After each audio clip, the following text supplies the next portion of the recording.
처음 사람 아담이 원죄를 짓고 난 다음에, 모든 사람이 죄 아래 갇히고 난 다음에 사랑이신 하나님이 우리를 구원하시기 위해서 이제 예수 그리스도를 예비하시는데, 그 전에 이제 하나님께서 하나님의 사람들을 보내셔서 구원의 계획을 점진적으로, 점차적으로 이제 이루어오고 계셨어요. 예수님 오실 때까지. 그때 제일 먼저 하나님의 구원의 통로로 택함받은 사람이 노아입니다. 노아 하면은 뭐가 생각납니까? 조선소가 생각나야지. 최초의 조선소를 운영했던 분입니다. 노아. 창세기 6장 9절에 보면 노아가 어떤 분이냐 이렇게 말씀합니다. 노아는 의인이요 당대의 완전한 자라. 그는 하나님과 뭐 했어요? 동행하였어요. 하나님과 함께 동행했다는 거예요. 함께. 그런데 노아가 살던 시대는 평안하고 목가적이고 조용한 그런 시대였느냐? 아닙니다. 노아 당시의 세상의 모습을 창세기 6장 11절에서 이렇게 설명합니다. 같이 읽어볼까요? 시작. 그때에 온 땅이 하나님 앞에 부패하여 포악함이 땅에 가득한지라. 땅이 이렇게 포악해지고 부패해진 이유는 무엇 때문입니까? 사람의 심령이 포악하고 부패했기 때문에. 희한한 사실은요, 땅과 사람의 마음은 같이 갑니다. 성령이 충만하고 마음이 온유한 자가 땅을 갈고 사업을 하면 잘 되게 되어 있습니다. 그러나 못됐고 악독한 사람이 농사짓고 사업하면 안 되게 되어 있습니다. 잠깐은 될지 몰라도 안 되게 되어 있어요. 왜? 땅과 사람의 영혼이 같이 가요. 이 세상이 왜 이 모양이냐? 사람의 영혼의 문제입니다. 그때에 온 땅이 하나님 앞에 부패하여 포악함이 땅에 가득한지라. 노아 시대가 죄가 꽉 들어찼어요. 그런 가운데 하나님을 떠나게 만드는, 함께하지 못하는 죄의 능력이 가득 들어찼을 때 노아는 하나님과 함께 동행했다. 하나님이 택할 만하죠. 그런데 여러분, 하나님은요 이 세상에 죄를 가만히 보고 계시는 것 같지만 그렇지 않습니다. 언제까지 기다리시느냐 하면은 악독이 극에 달할 때, 죄가 꽉 들어찰 때, 하나님 보시기에 분량이 꽉 채워질 때, 그때 하나님이 기다렸다가 그때 행하시는 게 뭡니까? 심판입니다. 확 청소하는 거예요. 역사 속에서도 보면은 부분 하나님이 청소해 오셨어요. 전쟁이나 난리나 기근 등으로 청소하셨는데, 노아 시대 악독이 가득하니까 하나님이 어떻게 청소했습니까? 무슨 청소? 물 청소. 노아의 홍수로 물 심판하신 거예요. 그런데 여러분, 지금 이 세상이 또 정말 하나님의 뜻을 위하여 나아가지만 또 한쪽에서는 하나님을 반대하고 악독이 막 점점점 늘어나고 있습니다. 주님이 오실 때가 점점 가까우면 어떤 일이 날까요? 악독이 꽉 들어차게 되면, 하나님의 분량에 들어차게 되면 하나님이 이번에는 어떤 대청소를 하실까요? 무엇으로? 불청소. 불로 싹 청소하는 거예요. 그러니까 여러분, 하나님이 고수인 거예요. 하나님 고수. 자, 그런데 아무튼 물청소, 노아의 물심판, 홍수심판 이후에 이제 노아의 핏줄을 통하여 하나님의 구원 계획을 이루어가는 사람이 누굽니까? 아브라함, 믿음의 조상 아브라함입니다. 아브라함의 원래 고향은 갈대아 우르라고 하는 곳이, 거기서 1000km가 넘는 하나님이 약속하신 가나안 땅으로 여행을 했습니다. 그런데 가나안 땅에는 먼저 살았던 사람들이 있어요. 그 사람들이 이방인, 소위 굴러 들어온 돌 같은 아브라함의 삶을 보고 그 지역의 부족 국가의 왕인 아비멜렉이라는 사람이 아브라함의 삶의 모습을 이렇게 설명했습니다. 창세기 21장 22절에서 그때에 아비멜렉과 그 군대 장관 비골이 아브라함에게 말하여 이르되 내가 무슨 일을 하든지 하나님이 너와 함께 계시도다. 아브라함이 무슨 일을 하든지 하나님이 함께 계시도다. 이거 누가 한 말입니까? 하나님을 믿는 사람입니까? 안 믿는 사람입니까? 안 믿는 사람, 소위 세상 사람들이 아브라함의 하는 모든 일들을 보니까 모든 일, 모든 행동 거지에 하나님이 함께 했다라는 거예요. 우리의 성공은 뭐냐면, 성도의 성공은 하나님의 뜻을 따라 형통한 것인 줄로 믿습니다. 여러분, 만사 형통하기를 원합니까? 내 소원대로 형통한 게 아니에요. 하나님의 뜻대로, 그런데 하나님의 뜻대로 형통하려면 어떻게 되느냐? 무슨 일을 만나든지 만사 형통하려면 무슨 일을 하든지 간에 하나님과 함께 해야 돼요. 하나님 정말 나와 함께 하는가? 여러분, 뭐 내가 예수 믿으니까 하나님과 함께 하지요. 그런데 여러분 잘 들어보세요. 출애굽기 33장 3절에 보면은 출애굽한 이스라엘 백성들이 이제 광야 시내산에서 모세가 하나님을 만나러 들어갔을 때에 모세가 천천히 내려오니까 금송아지 우상을 만들어서 난리법석을 떨었습니다. 죄 지은 거예요.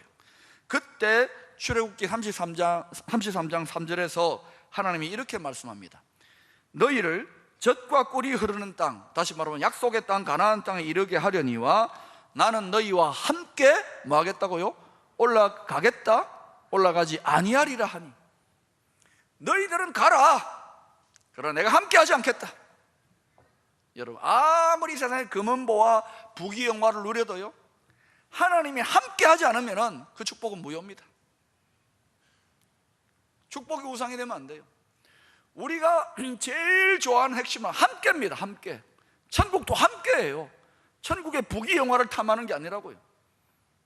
함께 있다니까요. 함께예요. 또 민수기 14장 43절에 보시면 이제 가나안 땅을 정탐하고 나서 이제 가나안 정복 작전을 펼치려고 하는데 막 불평하고 원망하잖아요. 그때 당시에 모세를 막 돌멩이로 때려 죽이려고 합니다. 하나님 원망하고 죄 지었잖아요. 그러니까 민수기 14장 43절에서 또 이렇게 말씀합니다. 모세가 너희가 여호와를 배반하였으니 여호와께서 너희와 함께하지 아니하시리라 하나. 여러분, 제 말씀을 잘 들으셔야 돼요. 우리가 예수를 믿으면 하나님은 우리를 떠나시지 않습니다. 아멘입니까? 그런데 우리가 늘 함께 하시는데 어떻게 함께 하실 때가 있느냐면은 아주 친밀하게 아주 생동감 있게 동행하심으로 역사하실 때가 있는가 하면은 어떨 때는 늘 함께 하시지만은 함께 하시지 않는 것처럼 함께 하실 때가 있어요. 하나님이 함께 하시긴 하는데 도와주시지 않고 역사하시지 않는 것처럼 함께 하실 때가 있는 거예요. 그러니까 우리가 예수 믿는다고 늘 하나님 함께 한다, 하나님 함께 하시지만 도와주시지 않는 것처럼, 역사하시지 않는 것처럼, 생생하게 살아서 동행하지 않는 것처럼 그렇게 함께 하실 때는 우리 인생에 위기가 옵니다. 영이 눌려버리고 침체되고, 그때 임하는 은혜가 뭐냐? 만사불통의 은혜. 다 안 되는 거예요. 왜? 야, 정신 차려라, 회개해라, 그래야 내가 정말 너와 제대로 함께 하지. 이 하나님의 뜻을 헤아려야 되는 거예요. 그러니까 믿는다고 저절로 다 생생하게 하나님이 막 도와주시고 역사하시고 생동감 있게 동행한다, 그렇게 생각하면 오해입니다. 그러니까 여러분, 성도의 형통의 핵심이 뭐냐면 하나님이 정말 친밀함으로 살아서 나와 동행하는 것처럼 늘 그렇게 함께 해야 그것이 바로 우리의 형통함의 비밀이 된다는 거예요. 아멘입니까? 오늘 본문 마태복음 18장 20절에 보시면 이런 약속의 말씀이 나옵니다. 두세 사람이 내 이름으로 모인 곳에는 나도 그들 중에 있느니라. 두세 사람이 예수의 이름으로 모인 곳, 물론 뭐 소그룹 모임이나 또는 뭐 선교회 모임일 수도 있지만은 두세 사람이 예수의 이름으로 모인 곳은 어디입니까? 교회입니다. 교회. 맞지요? 여기 지금 두세 사람 이상, 1000명 이상의 사람이 여기 지금 모여 있습니다. 그런데 두세 사람이 모인 곳에 나도 그들 중에 있느니라. 예수님이 이 가운데 있는 줄로 믿습니다. 예수님 계십니까? 이렇게 말씀하시는 분 오해예요. 예수님은 이 자리에 영으로, 하나님의 영으로 함께하고 계십니다. 자, 그래서 함께 하시는데 이 하나님이 함께 하시는 것, 성령으로, 예수의 영으로 함께 하시는 것을 가장 생생하게, 가장 실감나게 체험하고 느낄 수 있는 교회 안에서의 여러 자리 중에 또 자리가 어디입니까? 예배의 자리입니다.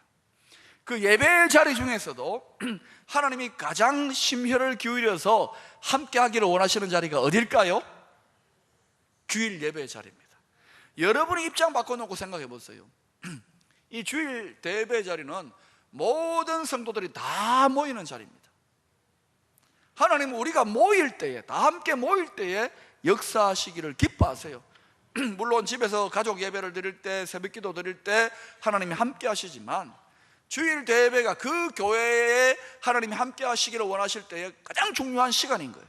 그래서 여러분은 주일 예배에 나올 때에 영적으로 준비되어서 나와야 됩니다. 어떻게 준비해요? 영적으로. 물론 육신적으로 준비할 필요가 있겠지만 영적으로. 왜? 하나님은 영이시기 때문에, 영으로 함께 하시기 때문에 영으로 교통하고 만나는 거예요. 그런데 사도 바울이 고린도전서에서 이런 말을 했잖아요. 육적인 그리스도인이다, 또 영적인 신령한 자들이다, 이렇게 말하잖아요. 똑같이 예수를 믿는데도 어떤 사람은 육적인 상태로 여기 나올 수 있어요.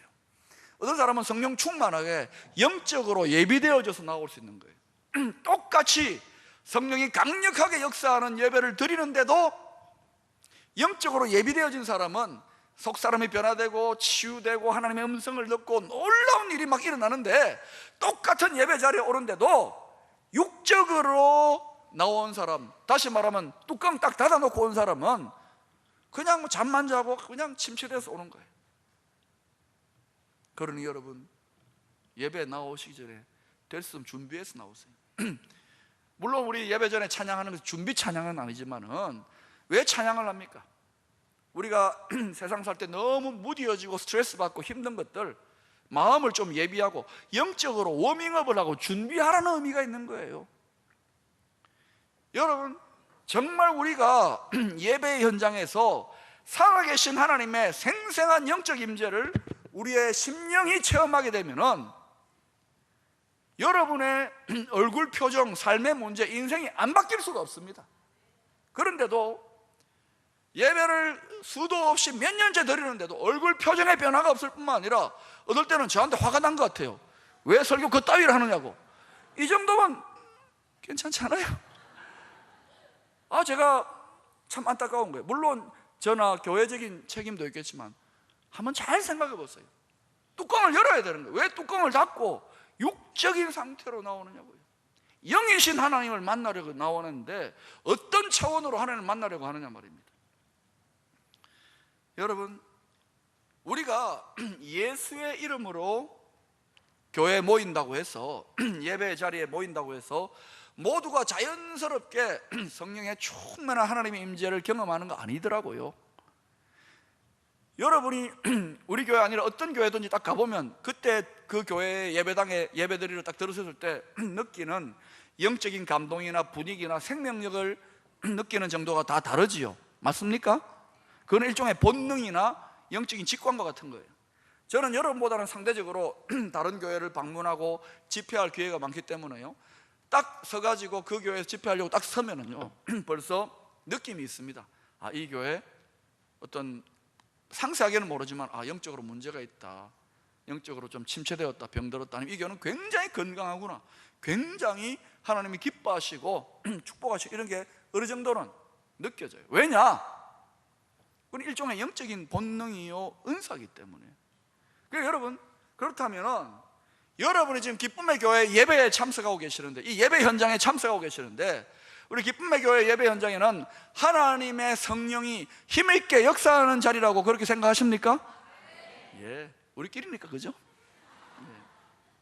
아멘. 만약 여러분 그렇게 생각하신다면, 여러분 아멘 하셨다면, 모두가 그러한 체험들을 예배드리고 나면 풍성히 느껴야 되는데, 이런 은혜로운 예배 현장에 수년째 예배를 드리면서도 전혀 변화가 없어요. 종교적인 의무, 지루하고 답답하고 내 삶에 아무런 변화가 일어나지 않는다면 뚜껑 닫힌 거 아니냐는 거예요. 제대로 예수 믿는 하나님과 함께하는 것을 경험하지 못한 것일 수도 있습니다. 저는 그게 안타까운 거예요. 저는요 주일날은 3번 4번 설교하니까요, 설교 끝나고 오후가 되면 육체적으로는 피곤하지만 그날만큼은, 이 주일날만큼은 영이 거의 흥분 상태입니다. 왜? 성령의 기름 부으심만 해서 은혜의 통로가 되고 나니까 그때보다도 영적인 컨디션이 좋은 거예요. 꼭 왜 과격한 운동을 하고 난 다음에 이렇게 막 혈액순환이 왕성해가지고 육체적인 컨디션이 좋은 느낌이 들듯이 그런 영적인 컨디션을 느껴요. 하나님의 살아서 역사하시는 영혼의 역사들을 느낀다니까요. 여러분 그렇게 체험할 수 있기를 축원합니다. 이게 그렇게 느끼지 못해, 이게 육체적인 활동이라 그러면 이것만큼 피곤한 게 없어요. 청중도 거의 비슷한 데다가 본문도 성경에 갇혀가지고 매일 육체적으로 이것만 한다고 해서 그러면 너무 지치는 거예요. 그런데 성령에 사로잡혀 예배를 인도하고 예배를 드리면 다르다니까요. 정말 좋은데 뭐라고? 오늘 20절 본문에 소개되고 있는 주님의 약속을 보면 두세 사람이 내 이름으로 모인 곳에 나도 그들 중에 있느니라. 미래 시제입니까? 현재 시제입니까? 현재입니다. 지금 여러분이 정말 신령과 진정으로 주님의 이름으로 예배를 드리고 있으면 이 자리에 주님의 영, 하나님의 성령님이 함께 하시고 계시는 줄로 믿습니다. 아멘 하셨지요? 근데 믿습니다만으로 부족한 거예요. 여러분 그 생생한 하나님의 임재를 체험하십니까? 느끼십니까? 만나고 경험하십니까? 간증할 수 있습니까? 믿는다는 차원의 아멘 하지만 왜 나와는 무관하느냐는 거예요. 왜 하나님 나를 안 만나주느냐는 거예요. 왜 하나님 나와 함께 하지 않는가는, 내가 생생하게 체험 못하게 하느냐는 거예요. 하나님이 차별할까요? 여러분 자신을 잘 돌아보셔야 돼요. 그렇다면 교회 공동체, 예배드리는 신앙 공동체에서 하나님의 임재가 제한되고 그 성령의 교통하는 흐름이 탁탁 끊어지는, 단절되는 이유가 무엇 때문일 것 같습니까? 꼭 혈액순환, 영적인 혈액순환하고 똑같은 거예요. 왜 나이가 들수록 혈액순환이 잘 안 됩니까? 동맥경화, 여기저기에서 막혀가지고 잘 안 되는 거예요. 이거 아이고 쓰신다, 아프다, 힘들다. 교회는 예수 그리스도의 몸입니다. 영적인 혈액순환, 교회 안에 성령이 왕성하게 교통하면은 그리스도의 몸이 건강해요. 아프지 않아요. 그런 교회 공동체에 속하면 힘이 나고 행복하고 즐거워요. 근데 아픈 몸에 딱 붙잖아요. 그런 아픈 몸에 딱 편입되는 순간 같이 덩달아 아픈 거야. 나는 허리 안 아픈데 나는 다리인데도 덩달아 아픈 거야, 허리 때문에. 그래서 우리가 한 몸 된 교회 공동체를 이루고 있으면 이 교회 공동체가 거룩한 영적인 혈액순환이 왕성한 공동체를 만들어갈 책임이 있는 거예요. 그런데 왜 그러면 영적인 혈액순환이 안 되는가? 본문 15절과 17절에 나타나듯이 죄 때문입니다. 15절과 17절까지는 교회 공동체 안에서 죄의 문제를 어떻게 다뤄야 될 것인지를 설명하고 있습니다. 3단계로 다룬다는 거예요. 어떤 성도가 반복해서 죄를 짓는데 회개하지 않아요. 그러면은요, 그 죄를 아는 사람이 가서 그러면 안 돼 라고 말하는 거예요. 조용히 권고하는 거예요. 그래서 회개하면 이제 1단계에서 끝나는 거예요. 그런데도 회개하지 않잖아요. 그러면 두세 사람, 교회 지도자들이 가가지고 왜 그렇게 하느냐고, 그러면 안 된다고 강하게 이야기해요. 그래도 회개하지 않고 계속 버티면 어떻게 됩니까? 그 다음에는 교회 공동체가 공동체적인 권위를 가지고 그러지 말라고 나무라고 책망하고 회개를 촉구합니다. 그런데도 회개하지 않으잖아요. 그럼 뭐라고 했어요? 이방인과 세리처럼, 예수 안 믿는 자처럼, 교회 성도 아닌 것처럼 취급하라는 거예요. 그 말은 영적인 교제를 단절한다는 거예요.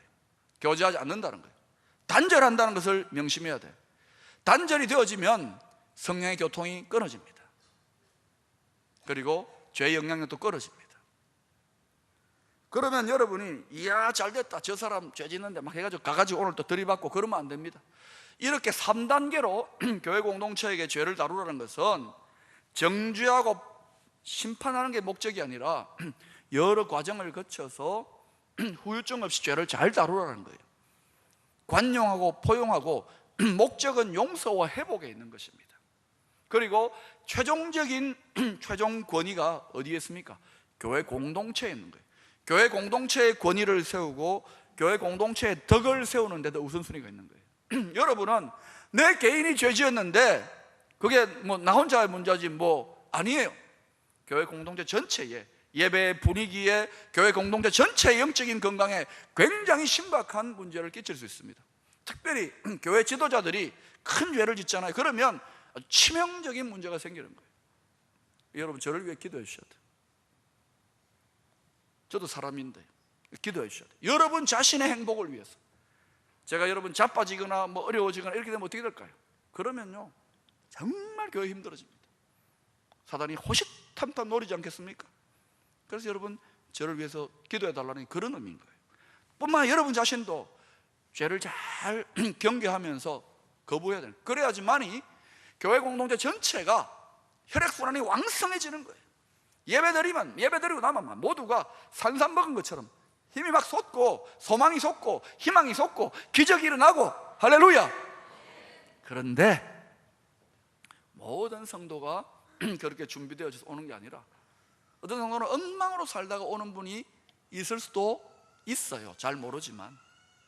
그래서 여러분, 서로가 이런 부분에서 막힘이 없이 소통돼야 되는 거예요. 그 다음에 이어지는 18, 19절은 풀고 매는 이야기가 나옵니다. 이것은 앞의 내용과 연결됩니다. 자, 뭐 맨다는 게 무슨 말입니까? 신발끈을 맨다는 것입니까? 이것은 앞의 내용과 연결되는데, 회개하지 않는 자는 교회 공동체의 영적 교제에서 메어가지고 단절시키겠다는 거예요. 우리가 마음을 묶어버린다 그러잖아요. 마음을 메어버린다 그러잖아요. 묶어버리면 어때요? 마음이 맺히면은 교제가 안 일어나잖아요. 그거가 똑같은 거예요. 그 다음에 푸는 거는 뭡니까? 이 사람이 회개를 했어. 그러면 공동체의 성령의 교통, 영적 교제로 영입하는 거예요.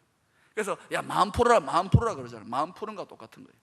여러분, 우리가 교회적으로 뭐 이런 치리를 하고 하는 경우는 그렇게 많지는 않아요. 극단적인 경우에는 많지는 않아요. 그러나 비공식적으로, 우리 개인적으로, 예? 저 성도하고 나하고 마음이 맺혔다가 풀렸다가 또는 계속 맺히고 있다가 이런 일들이 있습니까? 없습니까? 있지요. 그러니까 여러분, 교회가 오래된 교회일수록 맺힌 곳이 많아요. 동맥경화가 많아요. 혈액순환이 잘 안 돼가지고 여기저기 아픈 데가 많아요. 성령께서 우리에게 정말 말씀하시고 나 교통하기를 원해, 그렇게 말씀하시면 맺힌데 풀 수 있기를 축원합니다. 용서하셔야 되는 거예요. 그렇게 되어지면 어떤 일이 일어나냐? 맺고 풀고 그러면 어떻게 되느냐? 그러면요, 그 뒤에 보세요. 합심하여 교회가 기도하면 무엇이든지 다 응답돼요. 그런데 왜 응답이 제한되느냐? 많이 맺혀있기 때문에, 하나님의 성령과 유무상통하는 차원에서 교통이 일어나지 않기 때문에 기도가 더디 응답되는 거예요. 여러분, 제가 어저께 금난세 씨라고 하는 분이 포항공대 학생들하고 오케스트라 연주하는 데를 저녁에 가서 봤어요. 문화생활을 잠깐 했습니다. 그런데 아마추어 학생들 데리고 참 좋은 연주를 했는데, 사이사이에 곡이 끝나고 나면은 퍼스트 바이올리니스트가 일어나가지고 튜닝을 하는 거예요. 풀고 메고 풀고 메고를 계속 하는 거예요. 모든 악기들을. 왜 그럽니까? 이게 또 연주하는 동안에 또 이게 맺히고 풀리고 이게 또 엉망이 되는 거예요. 그렇게 민감하더라고요. 그러고 나서는 어때요? 금난세가 또 다 와가지고는 이러는데요, 와, 너무 멋있어. 나도 그냥 저거 하고 싶어요. 그런데요, 교회 안에서 담임 목사 역할이 이거예요. 예? 여러분, 맺힌 것 있으면 푸시고 또 다 소통되게 해가지고, 그렇게 되어지면 합심해서 기도하면 그게 뭐냐면 심포니가 되는 거예요. 할렐루야. 사랑하는 여러분, 성도의 형통의 핵심의 비밀은 하나님과 함께 있다는 것입니다. 그래서 이 하나님의 임재, 영적 임재가 교회 공동체 가운데 충만하게 임하는 것이 이 시대 교회의 강력인 거예요. 그것을 위해서 우리는 죄를 경계하고 서로 맺히고 또 풀어야 될 것들은 풀고 맺힌 것들은 풀고, 그러면서 유무상통하게, 그래서 하나님께 드리는 우리의 모든 기도가 다 응답받고 교회적으로도 형통하고 여러분 개인의 삶에도 하나님이 함께 하심으로 형통할 수 있기를 축원합니다. 기도하겠습니다.